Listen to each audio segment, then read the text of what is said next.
50 years ago today, three NASA astronauts, Neil Armstrong, Buzz Aldrin, and Michael Collins, were on their way to the moon. No one had ever set foot on it. But on July 20th, 1969, Armstrong and Aldrin did just that. I spoke with a man in Norwich tonight about how he shares his passion for that Apollo 11 mission with the community.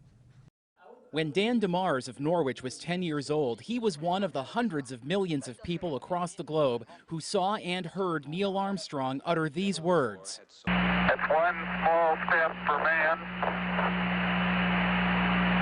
one giant leap for mankind. It was a Sunday afternoon about 5 p.m. and my dad said, this is a moment you'll remember for the rest of your life, and he was right, and here it is. We're here talking about it. DeMars doesn't have either an academic background or a professional background in any field related to space travel, but he's had a lifelong personal interest in it. And I didn't have an outlet, a conduit for it, and I realized that there might be one. I contacted OSHA program at Dartmouth, which is their Institute for Lifelong Learning, and they were thrilled that somebody had this kind of background. It was timely with the 50th anniversary.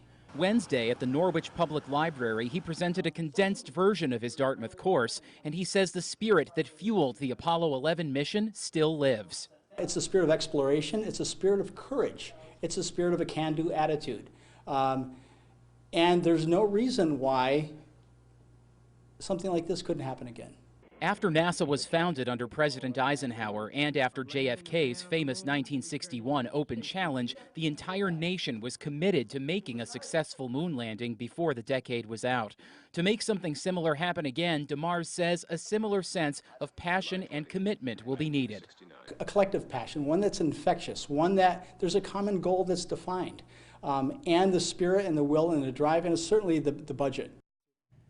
That spirit he was talking about isn't just in Norwich either. Many U.S. libraries are celebrating spaceflight because of the anniversary of Apollo 11. The nationwide collaborative summer library program has chosen what it calls a universe of stories as the theme of its summer reading program for this year.